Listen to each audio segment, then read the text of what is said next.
What it do, what it do, what it do. It's your boy, Sally Sell, and we back in here with another episode of Juice City Legends.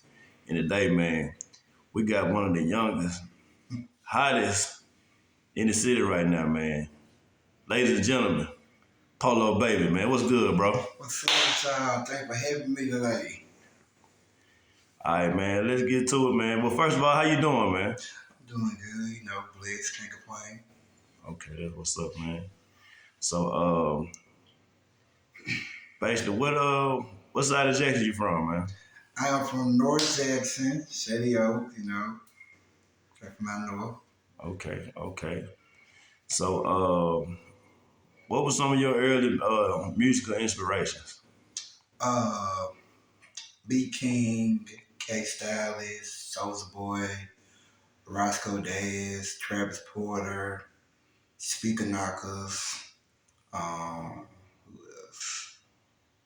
That's really it so far that I can Oh, think of. okay, okay. So when did you get into doing music?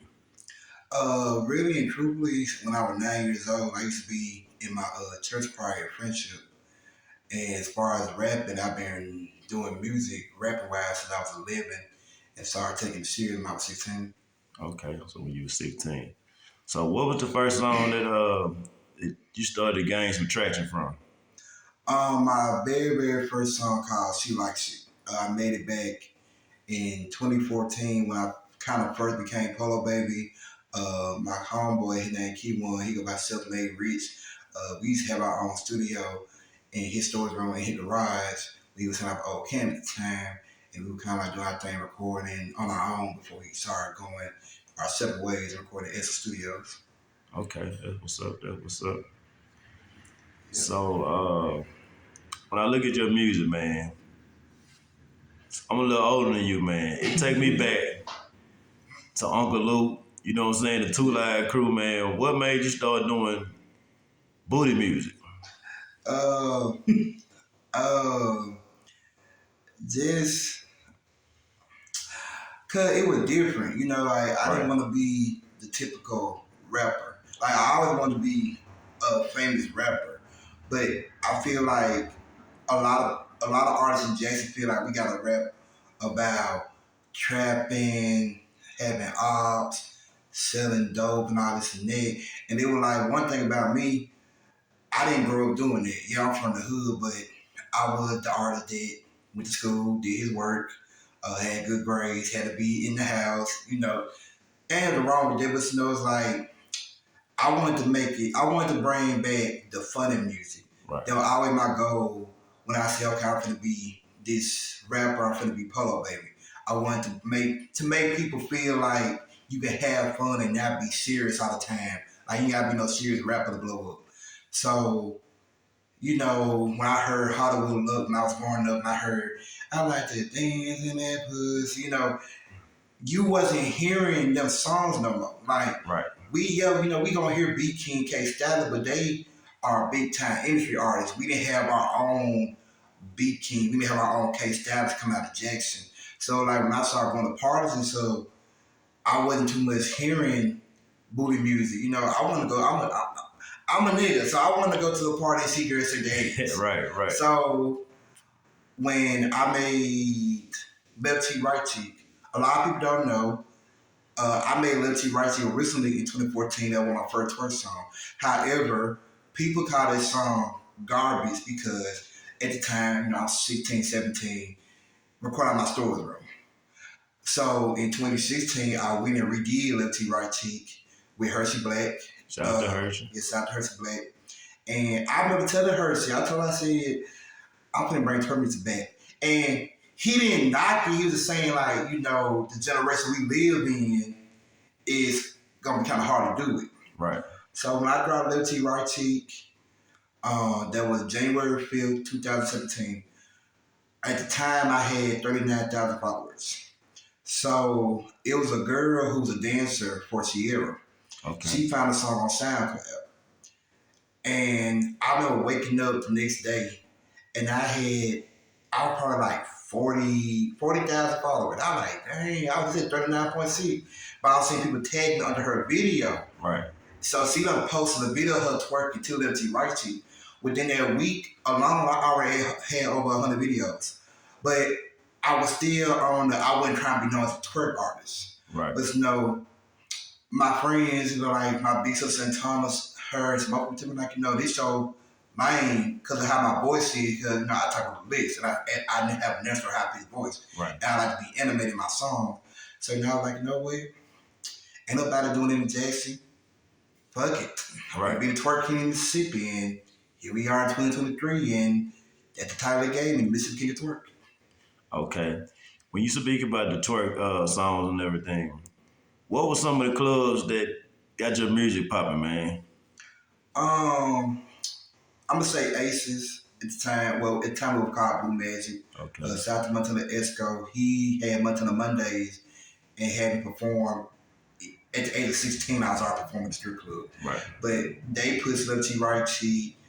Then over time, it was really multiple clubs. Like Fremont started playing it. All the strip club playing it. You know, at the time, 2017, I was probably 20. I was 20.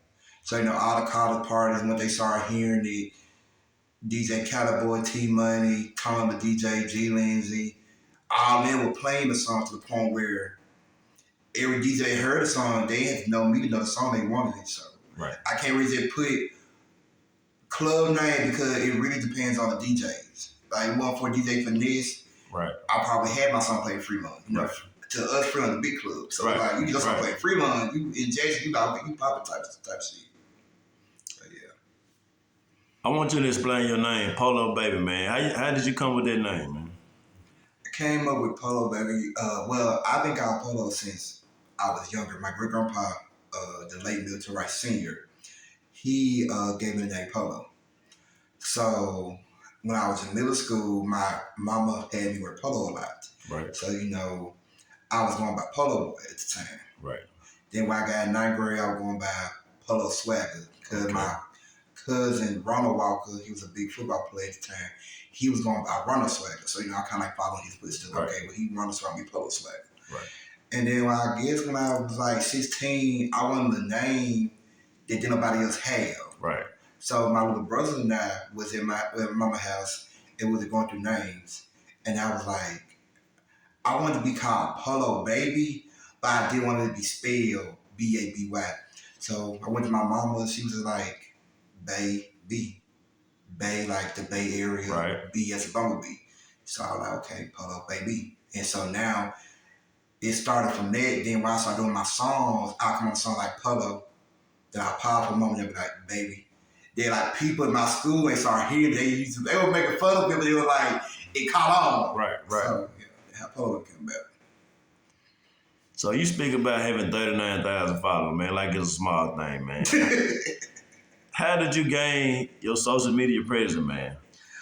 Back in high school, before like Diera and Ken were like, you know who they was and the YouTube side, a lot of people who had like a big following, you do these things on Kit called group shares. It was basically like, it's people like a variety of different followers. You probably got somebody with 5K, 10,000, 20,000, so on. Right. And basically what we did was everybody's like we make a list.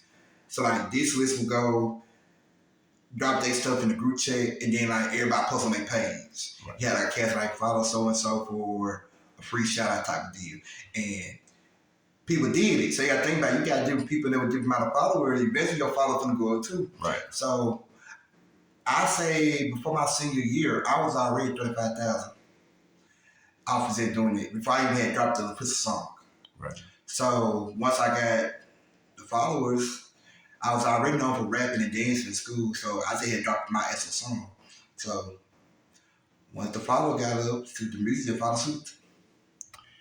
What's some of the benefits of having as many followers as you have, man? It's a lot. But I'm gonna give you three that I dealt with. So like, you know, we got a lot of followers. You do promo. Like Right. people will pay you to actually post their stuff. Right. Number two, I guess I would say people reach out to you about being out there brand ambassadors for their clothing line and other stuff. So you get like free stuff. Like I had I think 2021 I had got somebody, they had a closing out. They saw me a free outfit and all. I had wore it that same night. Um, and three, I guess, you know, a lot of people would kind of like, it'll bring more attention to your page. Like, if somebody never heard of you, Right. and somebody be like, hey, you need to go follow Polobaybee official on Instagram. Right.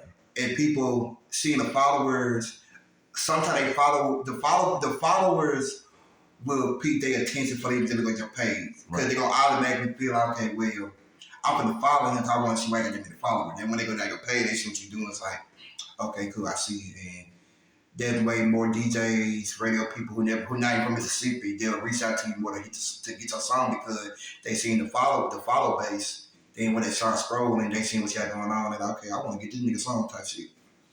Okay, that's what's up, man. So you speaking on dancing, man. I come from an era where we used to dance and do the percolator, Tootsie Roll, all that, man. Where you get your dance move from, man? Honestly, I don't even know. I don't know. I think I just started dancing when I was like elementary school when Soulja Boy came out. Heard that Soulja Boy. It was one of my, you know, I was a big Soulja Boy fan at the time. Okay. And so it also came from like, you know, I was a big nigga since school. They ain't gonna never go away. Right. And people used to always be amazed because I was a big nigga that knew how to move like a skinny person. So right. This really came from it. That's what's up, man. So I'm looking at your social media presence, man. I see a lot of big name rappers such as B King and everybody giving you cosign, man. How did that feel, man, coming out of Jackson, Mississippi, man?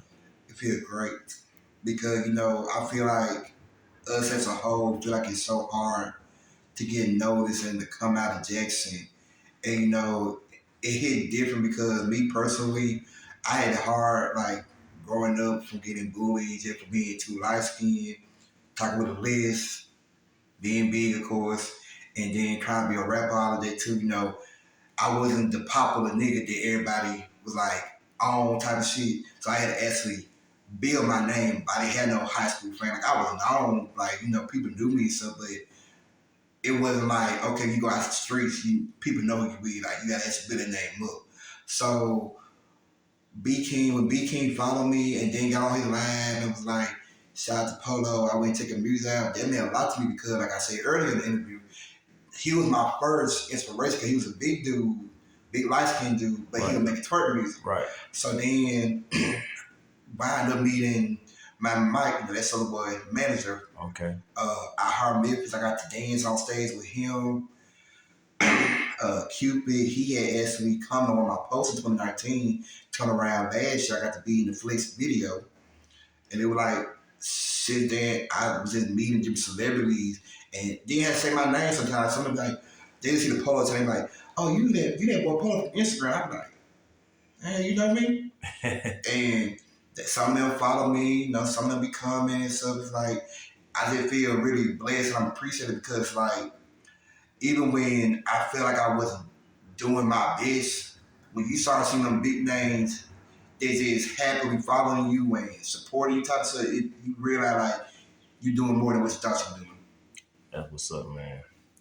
So I gotta ask you about the P Valley thing, man. That's a big deal, man, coming out of Mississippi, man. Explain how that came about.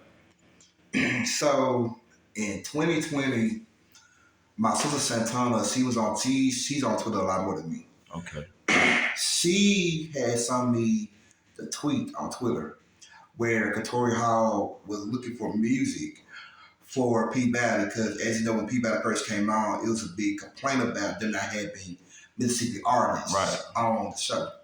So I was like, okay, cool. You know, even before she sent it to me, my homeboy Keith had given me like, man, oh, you need your song P Valley. You know, your music fit.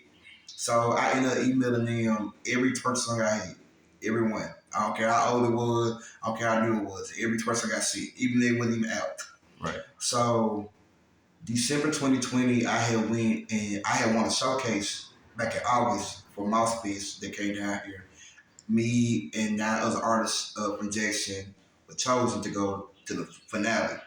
So in the midst of me going to the finale, I went to my homeboy Cam Dot studio and I recorded in front of some big producers and artists that I never even heard of, but they work for big names in Atlanta. And it was a woman who was there. And she ended up putting me to the side and she was like, hey, heard the show P Bad? And I was like, yes. And she was like, hey, you submit your music? And I told her, yes, I did. And she gave me her personal email. Whole time, I'm not knowing she's the assistant procurator house. Right. And she was like, send me your music to this email. So I did. Fast forward, 2021 came. I want to say my first email I got from P Valley was between April or May of 2021.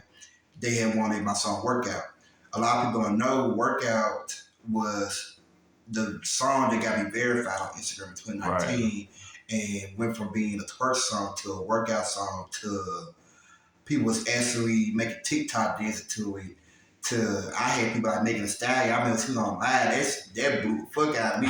Making styles on live. She was like, "Hey, what that boy be saying on TikTok? Work out, ho, work out, ho." And I was just like, "Damn, man, you talking about soul?" Then a lot of rappers were putting in the song. Like I think all of it was black young, so it was some rapper on TikTok. They were like, "Hey, work out, ho." So your mom made it. Oh, like a lot of people don't realize how big that song went for me. Right. So that was the first song they had picked. It's on episode 8 of season 2. People, I go check it out. It's gonna be the scene with Mercedes, Lego messing up, and she was trying to dance on the pole. So I got that email. Then I got another email for a video, for my music video, but sadly they didn't use that scene, so it didn't get put in the show. Then I got another email for my song Fucking Up Sis with features a Mississippi female artist by the name of Django Beach. Check her out. Shout out to her, man. She dope. Yeah. That's on episode 3 of season 2. So, I was like, dang, like, at this rate, they gonna use my whole catalog. Right. So, when I had posted it, I posted about it on Instagram, even though people tell me I don't post about it because, we want to surprise, but, again, when you come from Jackson and you're not signed and you doing this independently, that's a big deal. Like, you want to go tell people, like, man, I'm going to have my music on a whole TV show. That could be on Stars. Right. There was a number 1 TV show, too. So I had posted about it, and believe it or not, people all around. It was folks going around saying, I made the email and all this and that. And so what ended up happening in the process of people trying to say I was lying, right, the P Valley fan page called P Valley Update posted the music video to Workout. And was like one time for Mississippi on Polobaybee, his song Workout will be featured in the upcoming season of P Valley. Right. So you can't really say I'm lying when the fan page that took upon us to post it. And they not gonna post no false information. Right. And so then, I had said about the video being on there. So the video was supposed to originally be on the very first episode of P Valley. Right. But it wasn't on there. So, now people in their head like, oh, he lied. He lied. He capped. It wasn't on there. Then, you got to wait for episode 3 to come out to see the other song. So what ended up happening, what they did, they would send you a confirmation email. Right. Man, like a cue sheet. So we watched episode 3. I met my grandma before she passed away. We were sitting here watching it. And I ended up hearing, Django Beats, don't forget that shit. Fuck it up, sis. I'm like, yeah! But the way the scene was set up, people still were hating. So how they had the scene, they in the club. So it kind of like, you will hear it, but you can hear it too right good because it's like a club scene. Right. So people like, oh man, you got this song, you can barely hear songs. I don't give a damn. Then when I got that check, that's all that matters. Right. And so, cool. So, but people was so focused on this song, Dan along myself had forgot their Workout was on there too. Right. So they didn't see no QC for Workout. So I'm like, damn, so Workout is up beyond them. So I'm sitting here, I'm still watching P Valley. I'm watching episode 8. So I hear it was Autumn. They was in the pink. And Autumn said, Big Bone, give me something to dance to. I see like Gas Boss. So I'm hearing dun dun dun. I need all my big booty hole, my little bit hole. So then we had to close caption on. Right. It gonna show the title.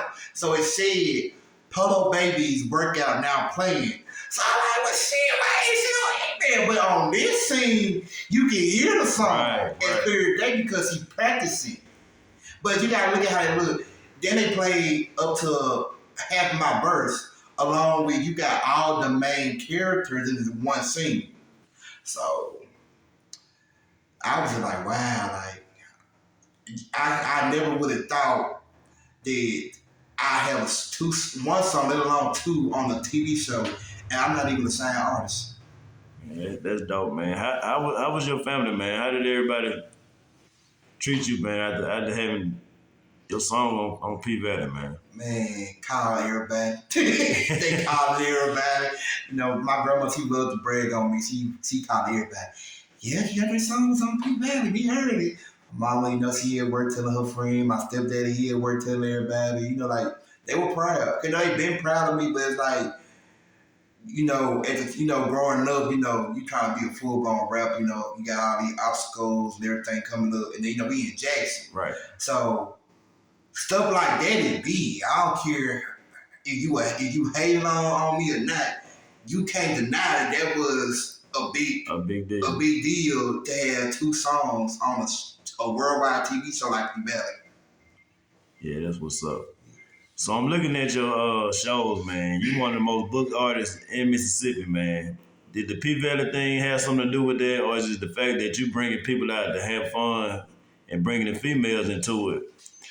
Be honest with you, I've been booked way before P Valley. Back in 2017, 2018, you couldn't see. I went from being booked every other month to having shows literally in the same week. I know 2019, I had 3 shows in 1 week, back to back. I would say that P Valley was an add-on because like now, when P Valley came out, I started doing out of town shows. Like just last year in October, I did a homecoming. I was booked as the main artist for Lane College Homecoming in Jackson, Tennessee. Okay. And I went out there perform. Now I got people trying to get me to come to Texas. Somebody that reached out from Magnolia, Arkansas. Now I'm doing trail ride events. I just did my first field party, which was May 13th in Walnut Grove, Mississippi, and they showed the fuck out. Right. So it's like I was always getting booked. It's just now with P Valley and the new song Head Down that's out. Now people probably like outside of Jackson. Right. So tell me what you got going on. What's your hottest music you have going on right now, man? Head Down. Head Down. Head Down is a motherfucker. Head Down is going crazy right now. And I did on this song February 4th. Okay. So what is it gonna take, man, to get Polobaybee to sign a deal, man? It just really depends on, what they offering. I got deal offers. I got 6 deal offers right now. Okay. It's just, it's really just hard because I ain't gonna say it hard for me because I do want to sign, but it's just like I'm at that point. I've been at that point where I want to see how far I can get as an independent artist. Right. And like the high deal offer I done got, it was $350K. And so don't get me wrong, I'm thinking about taking it, but some fact, a lot of people look at like, oh well, you should get more. But at the same point of time, $350K as an artist coming out of Jackson is really not bad. No. It's just a matter of you knowing the business and making sure you have that right lawyer that's gonna, read over there and get you right. Because eventually these folks are on the wait for so long. Right. Then sometimes as I'm going up, more offers come. So it's like it ain't gonna take much as long as we negotiate and everything right in the contract and the money right. I'll sign. So what's next, man? After your new singles, after the P Valley thing, after all the show, what you got coming next, man? I got so much. I will say this, y'all stay tuned. I do have not 1, not 2, but 3 songs that's about to be in my first motion picture placement. Okay. My first movie. I got a new single that's gonna drop soon called Up Down, featuring my homeboy Steve-O. Steve-O is part of Pack Runners, and he done branched out the Pack Runner made PRWT, Pack Runner 13. They with me now, so we got that coming soon. I just recorded a remix to Tootsie his song, favorite song, entitled Granny Song for my grandma who passed away on Christmas. Gonna do a video to that soon.